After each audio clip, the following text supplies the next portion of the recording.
మా దూకుడుతో తగ్గేది లేదు ఎక్కడ కాంగ్రెస్ పార్టీ. మనం గాంధీ భవన్ లో ఉన్నాం. గాంధీ భవన్ లో కూడా కోలాహల వాతావరణం కనిపిస్తుంది. మనతో పాటు బెట్టు సాయి గారు ఉన్నారు. సార్, ఏంటి ఇది దూకుడు కారణం ఏంటి? ఇంతలా హవా కాంగ్రెస్ పార్టీ ఊహించిందేనా, లేదంటే అన్ఎక్స్పెక్టెడ్ గా ఈ విజయం అంటారా? నేను ఏమంటున్నాంటే ఆచి చికెన్ మసాలా రేవంత్ రెడ్డి గారి నాయకత్వాన్ని, కాంగ్రెస్ పార్టీ నాయకత్వాన్ని, కాంగ్రెస్ పార్టీపై పూర్తి విశ్వాసంతో తెలంగాణ ప్రజానికం, పట్టణ ప్రజలు 116 మున్సిపాలిటీల్లో 90కి పైగా మున్సిపాలిటీలు కాంగ్రెస్ పార్టీకి గెలిచే విధంగా మనం ముందుకెళ్తా ఉన్నాము. రేవంత్ రెడ్డి గారి నాయకత్వాన్ని బలపరిచే విధంగా, అభివృద్ధి విధంగా ముందుకెళ్తా ఉన్నాము. ఎన్ని చిల్లర పనులు చేసినటువంటి బీఆర్ఎస్ బీజేపీ నాయకులు, విలువల్ని రాజకీయం చేసిన బీజేపీ బీఆర్ఎస్ నాయకులు, గతంలో ఎక్కడ లేకుండా రాజకీయ వ్యవహారం చేసిన బీజేపీ బీఆర్ఎస్ నాయకులు ఎక్కడ కూడా కనిపించిన దాఖలాలు లేవు. చిల్లర మాట్లాడుతూ ఉన్నారు, చిల్లర వ్యవహారాలు చేస్తూ ఉన్నారు. కానీ ఎంత బురద జల్లినా తెలంగాణ ప్రజానికం విశ్వాసంతో, పూర్తి నమ్మకంతో కాంగ్రెస్ పార్టీ నాయకత్వం పైన, రేవంత్ రెడ్డి గారి నాయకత్వం పూర్తి ఓటు వేశారు. ప్రగతి, అభివృద్ధి, సంక్షేమం ఎజెండాగా ముందుకున్నటువంటి తెలంగాణ పట్టణ మున్సిపాలిటీ ప్రజలకు మేము ఎప్పుడు రుణపడి ఉంటాం. మీరు ఇచ్చినటువంటి ఆశీర్వాదం మేము మర్చిపోలేము. ఇదే ఉత్సాహంతో, ఇదే నమ్మకంతో ముందుకెళ్తాం. నేను ఒకటి సాయి గారు, ఇప్పుడు ప్రజలు ఆశీర్వదించారా? అధికారం మీ చేతిలో ఉందని మ్యానిపులేట్ చేసి పోలింగ్ బూత్ దగ్గర బెదిరించి ఆ విధంగా ఈ స్థాయిలో విజయం అంటారా? ఏంటి మ్యానిపులేట్ అంటే? మేము మొత్తం గెలవాలంటే మేము విలువలు రాజకీయం చేస్తాం, విలువలతో కూడా రాజకీయం చేస్తాం, రాజ్యాంగబద్ధమైన రాజకీయం చేస్తాం, రాజకీయ వ్యవహారం రాజకీయం చేస్తాం తప్ప మీలాగా చిల్లర రాజకీయం చేయలేము. రాజకీయ వ్యవహారం చేసే బీజేపీ బీఆర్ఎస్ నాయకులు ఏం మారుతారండి? ఏం మారుతారు? చిల్లర మాటలు తప్ప. మీకు సిగ్గునంతనే ఉందా? బీఆర్ఎస్ పార్టీ సిరిసిల్ల గెలవనికే బీజేపీ పార్టీ అక్కడ అభ్యర్థులు పెట్టదు. ఆదిలాబాద్ లో బీజేపీ గెలవనికే బీఆర్ఎస్ పార్టీ అభ్యర్థులు పెట్టదు. పెట్టినా కూడా 90 అభ్యర్థులు పెడుతుంది. సిరిసిల్ల ఎక్కడ పార్లమెంట్ సభ్యుడు ఉన్నాడు, సిరిసిల్ల పార్లమెంట్ సభ్యుడు బండి సంజయ్ ఉన్నాడు, ఆయన కేంద్ర మంత్రి ఉన్నాడు. కానీ సిరిసిల్ల కాంగ్రెస్ ఉన్నారు. ఎవరు గెలవాలి? ఆడ బీఆర్ఎస్ గెలవాలి. సపోర్ట్ ఎవరు చేయాలి? బండి సంజయ్ గెలవాలి. ఎవరు గెలవద్దు? కాంగ్రెస్ పార్టీ. ఇది సిద్ధాంతం అంతే. రాజకీయ విలువలు లేని బీఆర్ఎస్ బీజేపీ పార్టీ, రాజకీయ వ్యవసాయం బీఆర్ఎస్ బీజేపీ పార్టీ గతంలో ఎన్నడూ లేని ఇలాంటి దుర్మార్గం మాకు కంట కనపడతా ఉంది. అంటే ఆ రెండు పార్టీలు ఒక్కటైనా ఈరోజు కాంగ్రెస్ ఓడించలేవు. తెలంగాణ ప్రజలు మేధావులు. తెలంగాణ ప్రజానికం, పట్టణ ప్రజానికం అభివృద్ధికే ఓటేశారు. ఏం చూసి ఏం డెవలప్ చేసిందని ఈ రోజు కాంగ్రెస్ పార్టీకి ఇన్ని స్థానాలు అప్పచెప్పారు మున్సిపాలిటీలో, కార్పొరేషన్? సన్న బియ్యం ఇచ్చాం, ఉచిత బస్సు ఇస్తున్నాం, 500 రూపాయలు సిలిండర్ ఇస్తున్నాం, 200 యూనిట్ల కరెంట్ ఇస్తున్నాం, 10 లక్షల ఆరోగ్య బీమా ఇస్తున్నాం. ఎక్కడ ఏది చేసినా, ఏ వ్యవహారం చేసినా రాజకీయ విలువల రాజకీయంలో కాంగ్రెస్ పార్టీ స్పష్టంగా గెలిచింది.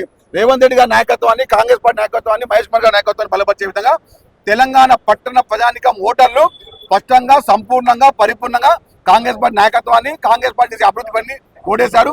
విలువల్ని రాజకీయం చేసిన బీజేపీ బీఆర్ఎస్ పార్టీ బొందబెట్టిరు. వీళ్ళు రాజకీయ వ్యవసాయం వీళ్ళని తెలంగాణలో వీళ్ళకు నూకలు లేవు, దుకాణాలు లేవు, వీళ్ళ దుకాణం బంద్, కీలకతం దుకాణం బంద్. బీఆర్ఎస్ పార్టీ, బీజేపీ నాయకులు ఈ దుర్మార్గమైనటువంటి వ్యవసాయ నాయకత్వాన్ని తెలంగాణ మేధావి వర్గం తిరస్కరించారు.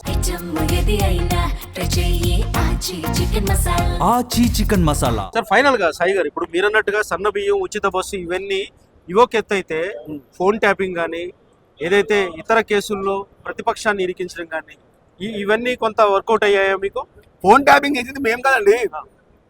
ఫోన్ ట్యాపింగ్ మీ కన్న కూతేసింది మీరు, మీ అల్లు చేసింది మీరు.